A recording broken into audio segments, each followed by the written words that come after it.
মুভির শুরুতে শাক নামের আমরা একটি ছেলেকে দেখতে পাই যে থাইল্যান্ডের একটি ছোট্ট শহরে তার মাকে নিয়ে বসবাস করে। তার মা ওই সময়ের একজন গায়ক ছিলেন, কিন্তু ভাগ্যের ফেরে তার মা এখন আর গায়ক নেই। তিনি এখন গরিব হয়ে নিজের একটি লন্ড্রির দোকান চালায়। শাকের পরিবারে তার মা সহ আরও আছে তার দাদি, কিন্তু তার দাদি এখন আর কাউকেই চেনেন না। এরপর শাক রেডি হচ্ছে ব্যাংকে যাবে বলে। রেডি হয়ে সে আগে বিদ্যুৎ বিল পরিশোধ করে, তারপর একটা পাবলিক টয়লেটে ঢুকে তার ড্রেস পরিবর্তন করে ফেলে।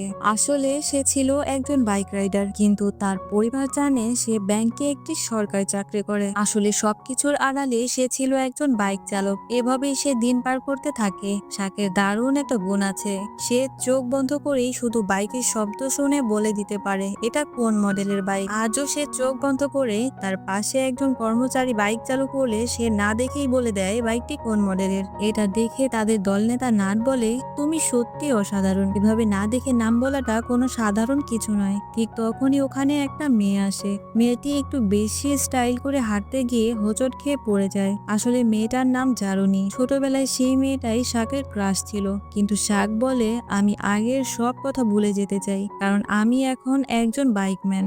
এখন মেয়েটি তার কাছে এসে শাককে বলে, আমি এমবিএস ব্যাংকে যাব। তখন শাক হ্যাঁ বলে চুপচাপ মেয়েটিকে বাইকে উঠিয়ে যেতে শুরু করে। এখানে মেয়েটি শাককে চিনে ফেলে। বারবার জারুনি শাকের দিকে তাকাতে থাকে আর বলে, তুমি তো শাক তাই না? আমার নাম জেনি, স্কুলে সবাই আমাকে জারুনি বলে ডাকতো। এরপর জারুনি এমবিএস ব্যাংকে এসে বাইক থেকে নেমে বলে, এতদিন পরেও আমি তোমাকে ঠিকই চিনতে পেরেছি। আসলে ছোটবেলার বন্ধুদের সাথে দেখা হলে মনটা ভালো হয়ে যায়। শাক সম্মতি জানিয়ে বলে হ্যাঁ। এরপরে জারুনি বলে, আচ্ছা বলো তোমার ভাড়া কত? এতে শাক বলে 25 টাকা দাও, কিন্তু জারুনি তাকে 20 টাকার নোট ধরিয়ে দেয়। শাক বলে, ছোটবেলার চেয়ে তোমাকে এখন দেখতে অনেক বেশি কিউট দেখাচ্ছে। এটা শুনে জারুনি বলে, তবুও আমি তোমাকে 20 টাকাই দেব।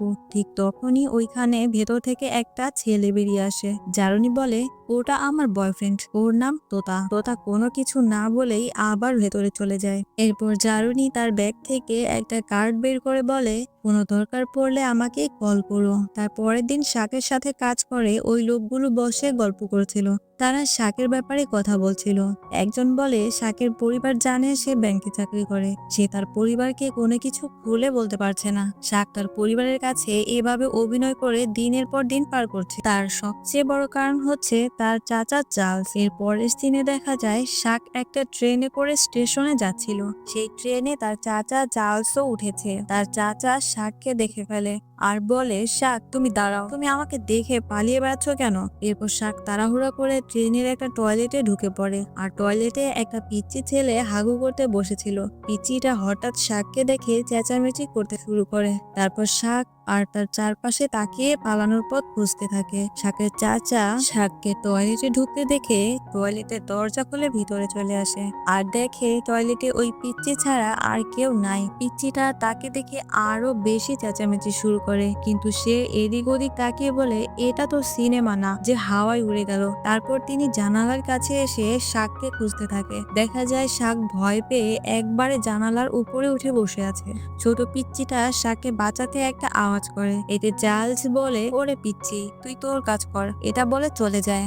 এরপর শাক নিচে চলে আসে। হঠাৎই সে যাওয়ার সময় তার বাইকের চাবিটি নিচে পড়ে যায়। তখনই তার চাচা চার্লস ওখানে চলে আসে আর বলে, শাক তুমি না ব্যাংকে চাকরি করো, তাহলে তোমার কাছে বাইকের চাবি কি করছে? শাক জানায়, এটা তার বন্ধুর বাইকের চাবি। স্বপ্নে দেখেছি আমার বন্ধু আমার বালিশের নিচে এই চাবিটি রেখে গেছে।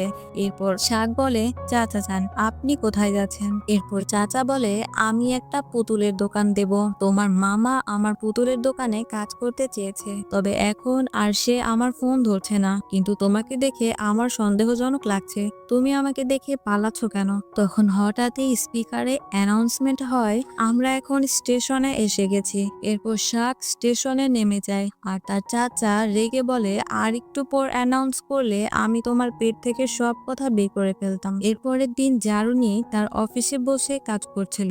তখন একটা লোক এসে বলে, আমার 8টা চেক, 2টা পানির বিল, 2টা বিদ্যুৎ বিল, ডিপোজিট 50,000, উত্তোলন 14,000, ট্রান্সফার 7,000। এটা শুনে জারুনি বলে, আপনি কথাটা আবার বলুন। জারুনির কথা শুনে তোতা একটু বিরক্ত প্রকাশ করে। তখন একটা স্টাফ এসে বলে, স্যার এই মেয়েটা এখন থেকে আপনার ম্যানেজার, ওর নাম লোতা। এটা শুনে তোতা বলে, আপনার সাথে আমার অনেক মিল আছে। আমার নাম তোতা আর আপনার নাম লোতা। তোতা আর লোতা মিলে এখন থেকে টাইম টু টাইম কাজ শেষ করব। এরপর দেখা যায় জারুনি স্টেশনে আসলে শাকের বন্ধু অনেকটা খুশি হয়ে যায়, কিন্তু হঠাৎই তার হাসি মাটি হয়ে যায়, কারণ জারুনির পেছন থেকে একটা মোটা লোক এসে জারুনিকে ধাক্কা দিয়ে আগে চলে আসে। এটা দেখে শাকের বন্ধু বলে, এই কদুকে আমি নিয়ে যেতে পারবো না। তখন তার পাশে থেকে নাট চিৎকার করে বলে ওঠে, সেবা করতেই হবে, আমরা এখানে এসেছি সেবা করার জন্য, তাই যেমন লোকই হোক না কেন আমরা আমাদের কাজ করেই যাব। এরপর শাক কদুকে নিয়ে বাইকে করে যেতে থাকে, আর কদুর ওজনে তার বাইকের চাকা প্রায় মাটির সাথে মিশে যাওয়ার মতো অবস্থা। হঠাৎই তারা একটা ট্রাফিক জ্যামে আটকে যায়, আর শাক বলে, আমার কাছে এই ফাঁক ফোকর দিয়ে যাওয়া কোনো ব্যাপারই না। এই বলে শাক ফাঁক ফোকর দিয়ে যেতে থাকে। এতে কদু গাড়ির সাথে ধাক্কা লেগে ব্যথা পায়। তখনই শাক খেয়াল করে পেছনের একটা বাইক নিয়ে তার মা পুতুল নিয়ে আসছে। এটা দেখে সে তাড়াতাড়ি নিজের মুখ ঢেকে ফেলে। তখন শাকের মা তাকে জিজ্ঞাসা করে পোস্ট অফিসটা কোন দিকে, কিন্তু সে উত্তর না দিয়ে চুপ করে থাকে। তখন শাকের মা আরো বেশি জোরাজোরি করলে শাক তো এক নিঃশ্বাসে সব বলে দেয়। আর শাকের মা বলে, তোমার কণ্ঠটা আমার অনেক চেনা চেনা লাগছে, তুমি কোথায় থাকো? এতে শাক আরো ভয় পেয়ে ট্রাফিকের বাতির দিকে তাকিয়েছিল। সে এখান থেকে পালানোর জন্য ট্রাফিকের লাল দাগ দেখা সত্ত্বেও বাইক স্টার্ট দিয়ে চলে যায়। এরপর দেখা যায় তার চাচা চার্লস তার পুতুলের দোকান উদ্বোধন করার জন্য দুজন সন্ন্যাসীকে ডেকে নিয়ে আসে। সন্ন্যাসীদের আচরণ দেখে চার্লস বলে, তোমরা কি আসলেই সন্ন্যাসী? তোমাদের আচরণ আমার কাছে সন্দেহজনক লাগছে। তখন ওইখানে হঠাৎ করেই একটা বাইক এসে চার্লসের গায়ে লাগতে গেলে একজন সন্ন্যাসী তাকে লাথি মেরে ফেলে দেয়। তখন চার্লস বলে, তুমি হাত ব্যবহার না করে লাথি মারলে কেন? তখন সন্ন্যাসী বলে, হঠাৎ বাইক চলে আসায় আমি বুঝতে পারিনি, আমি দুঃখিত। তখন আরো একটা বাইক আসলে অপর সন্ন্যাসীও তাকে লাথি মেরে ফেলে দেয়। এটা দেখে চার্লস তো অনেক খুশি হয়ে যায়। এরপর শাক তার কাজ শেষ করে বাড়িতে ফেরে। ঘরে ঢুকে দেখে তার মা তার বাবার ছবির দিকে তাকিয়ে বলছে, তোমার ছেলে তোমার মতোই ব্যাংকে চাকরি করে, তোমার মতো তোমার ছেলেকে নিয়ে আমার অনেক গর্ব হয়। পেছন থেকে শাকের চাচা চলে আসে।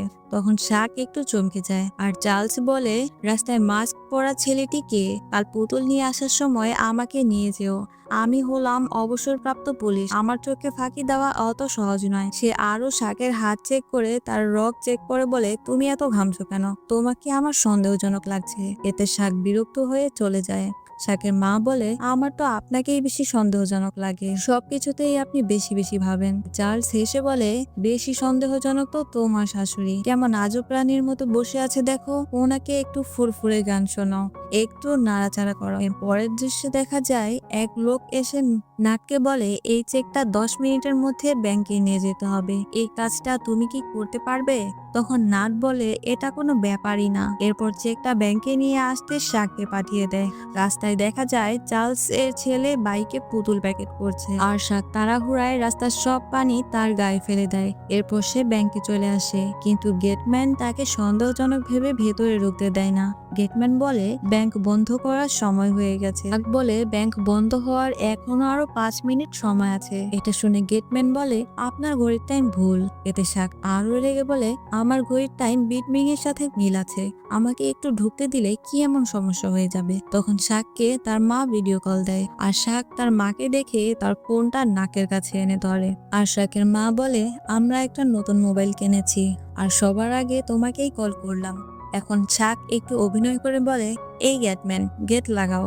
গেটম্যান তো অবাক হয়ে যায়, আর কিছু বলার আগেই শাক গেটম্যানকে ধাক্কা দিয়ে ভেতরে চলে যায়। তোতা তখন বলে, আজ ব্যাংকের সময় শেষ, কাল এসো। তোতার কথায় শাক ব্যাংক থেকে বেরিয়ে আসে, এবং নাটকে যখনই ফোন করতে যাবে ঠিক তখনই দেখে তার চাচাতো ভাই সামনে এসে গেছে। আসলে কিছুক্ষণ আগেই শাক রাস্তার পানি ছুঁড়ে মেরেছিল সেই চাচাতো ভাইয়ের গায়ে, তাই সে রেগে গিয়ে শাককে খুঁজে বেড়াচ্ছিল মারার জন্য। চাচাতো ভাই শাকের উপর ঝাঁপিয়ে পড়ে, রাগে বাইকের হেলমেটে একটা ঘুষি বসিয়ে দেয়। শাক ভয় পেয়ে দৌড়ায়, আর পেছন থেকে গেটম্যান চাচাতো ভাইকে আটকাতে গেলে সে উল্টো গেটম্যানকেই থাপ্পড় মেরে দেয়।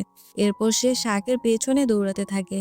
এদিকে শাকও ঠিক করে এবার সে পালাবে না, বরং চাচাতো ভাইকে শিক্ষা দেবে। কিন্তু ঠিক তখনই চাচাতো ভাই তার সামনে এসে বলে, পুলিশ আসছে, সরো, আগে আমাকে পালাতে দাও। এই বলে সে দ্রুত জায়গা থেকে পালিয়ে যায়। অল্প সময়ের মধ্যেই পুলিশ আসে এবং শাককে ধরে ফেলে। শাক বারবার বলতে থাকে আমি গেটম্যানকে মারিনি, কিন্তু কেউ তার কথা বিশ্বাস করে না। পুলিশ শাককে ধরে নিয়ে বলে তোমাকে 10,000 টাকা জরিমানা দিতে হবে। শাক অবাক হয়ে জবাব দেয় আমার কাছে তো মাত্র 500 টাকা আছে, এটা হবে না? পুলিশ তখন ঠান্ডা গলায় বলে তাহলে তোমার কোনো পরিচিত কাউকে ফোন করো। উপায় না দেখে শাক জারুনিকে ফোন করে আর তার কাছে সাহায্য চায়। কিছুক্ষণ পর জারুনি এসে হাজির হয় আর থানা থেকে শাককে ছাড়িয়ে নিয়ে যায়। শাক কৃতজ্ঞ মুখে বলে তোমাকে ধন্যবাদ, তোমার 10,000 টাকা আমি কাল পরিশোধ করে দেব। জারুনি তখন জিজ্ঞাসা করে কাল কখন দিবে, দিনে নাকি রাতে? শাক একটু ভেবে বলে আচ্ছা ঠিক আছে, দিনে দেব। তখন জারুনি আবার বলে লাঞ্চের আগে দিবে না লাঞ্চের পরে দিবে?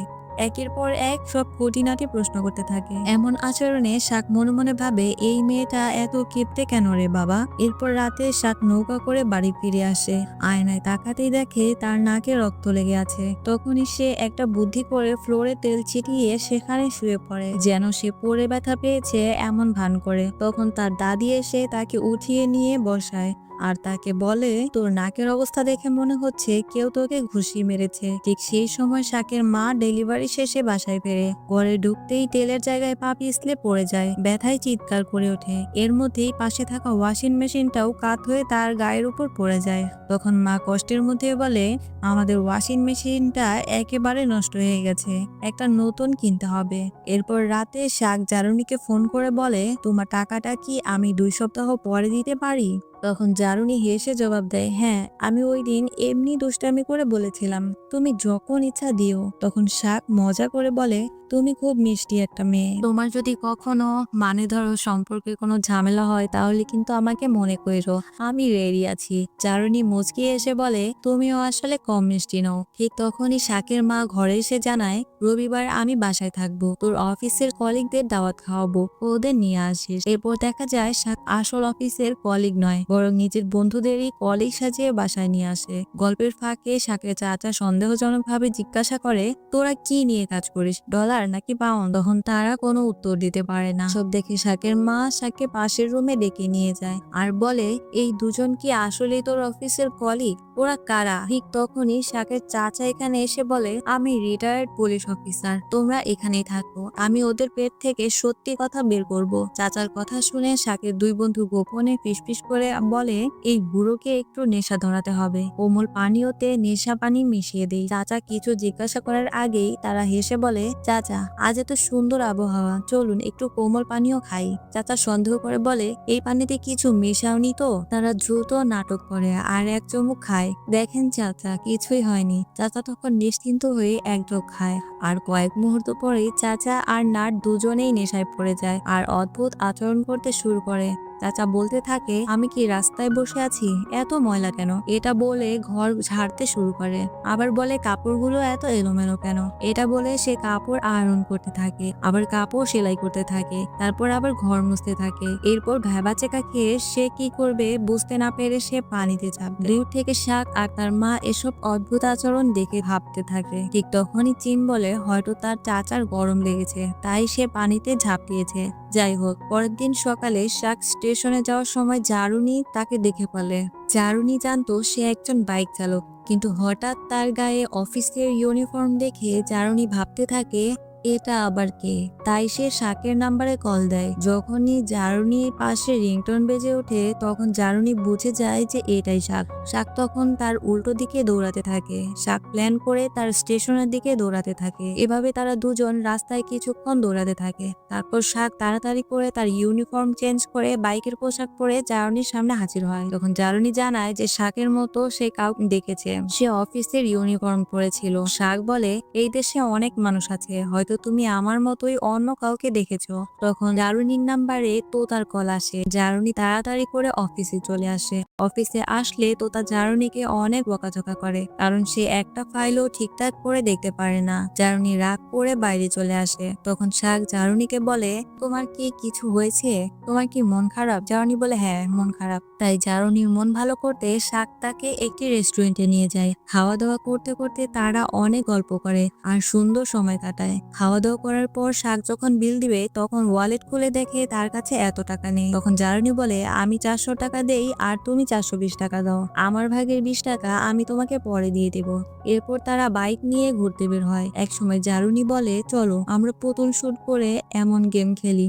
এই গেমে 50 টাকা দিলে তোমার হাতে একটা বন্দুক দেওয়া হবে। তারপর তুমি যেই পুতুলটা নিতে চাও তোমাকে ওই পুতুলটার উপর শুট করতে হবে। তুমি যদি পুতুলের গায়ে লাগাতে না পারো তবে তোমার পুরো টাকাটাই জলে যাবে। এরপর জারুনি বেছে বেছে শাকের চাচা চার্লসের দোকানে আসে আর শাক তার মুখ কাপড় দিয়ে ঢেকে রাখে। তখন শাকের চাচা শাককে বলে, তুমি কি টাক নাকি যে তুমি মাথা আর মুখ ঢেকে রেখেছো? এই বলে শাকের মাকে কল দেয় আর দোকানে তাড়াতাড়ি আসতে বলে। শাক তার চাচার মুখে এমন কথা শুনে পুতুলের গায়ে শুট করা রেখে তার চাচাটাকে বারবার গুলি করে দেয়। এতে তার চাচা আরো বেশি রেগে যায়। তারপর তারা ওখান থেকে পালিয়ে আসে আর একটা দোকানের পিছনে এসে লুকায়। তখন সেখানে একটা সুন্দর মুহূর্তের সৃষ্টি হয়।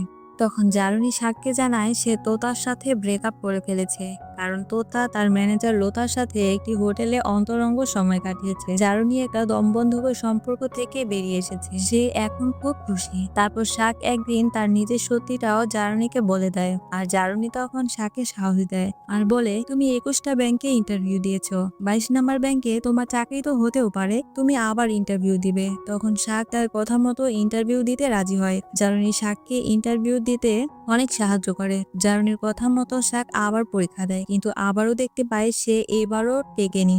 শাক তখন হতাশ হয়ে যায় আর মন খারাপ করে বাথরুমে চলে আসে। কাপড় বদলে সে আবার বাইক নিয়ে বেরোবে বলে।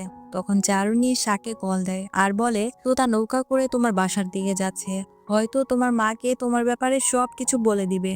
এই কথা শুনে শাক অনেক ভয় পেয়ে যায় আর বাইক নিয়ে তাড়াতাড়ি করে বাড়ির দিকে রওনা হয়। তোতা অনেকদিন ধরে অসুস্থ থাকায় ভালোভাবে কথা বলতে পারছিল না। শাকের মা তাকে একটা খাতা আর কলম দেয় এবং বলে, যা বলার আছে তুমি এখানে লিখে দাও। তখন তোতা শাকের মাকে সবকিছু লিখে দেয়। হঠাৎ শাক সেখানে চলে আসে। তোতা শাককে বলে, অনেক হয়েছে তোমার বাটপারি, এবার সবকিছুর মুখোশ খুলে দিলাম।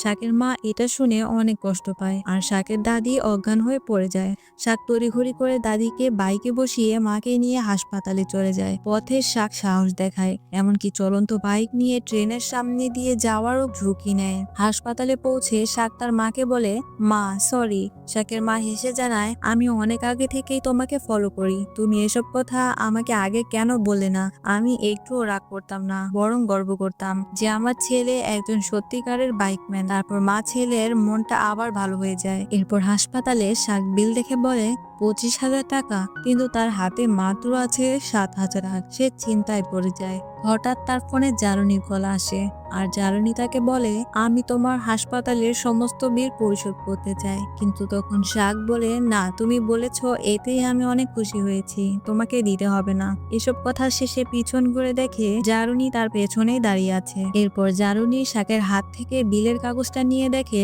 আসলে অনেক বিল এসেছে, তবুও সমস্যা নেই, অন্য উপায় আছে। পাশ ফিরে তাকিয়ে দেখো। শাক পাশ ফিরে তাকিয়ে দেখে নাট আর চেন সহ স্টেশনের অনেকেই এসেছে। তারা শাকের হাতে একটি খাম ধরিয়ে দেয়, সেখানে অনেক টাকা ছিল। শাক টাকাগুলো দেখে জিজ্ঞাসা করে, তোমরা এত টাকা কোথায় পেলে? তখন তারা বলে, তোমার কি আমাদেরকে গরিব বলে মনে হয়? তখন শাক বলে, হ্যাঁ, আমার তো মনে হয় তোমরা 1 মাস ধরে না খেয়ে আছো। তারপর বিল মিটিয়ে শাক তার মা আর তার দাদিকে নিয়ে বাড়ির উদ্দেশ্যে রওনা হয়। তখন শাকের ফোনে কল আসে এফবিএস ব্যাংক থেকে। তাকে জানায়, আপনার এই ব্যাংকে চাকরি হয়েছে, আপনি চাইলে কালকেই জয়েন করতে পারেন। এরপর শাক রেডি হয়ে ব্যাংকে যায় আর তাকে একজন স্টাফ কাজ বুঝিয়ে দেয়। তখন তার সামনে দিয়ে তা মুখ ভার করে চলে যাচ্ছে। তখন তার পাশে থাকা ব্যাংকার মেয়েটি বলে, উনি অফিসের ম্যানেজারের সাথে নোংরামি করায় তাকে অফিস থেকে বের করে দেওয়া হয়েছে।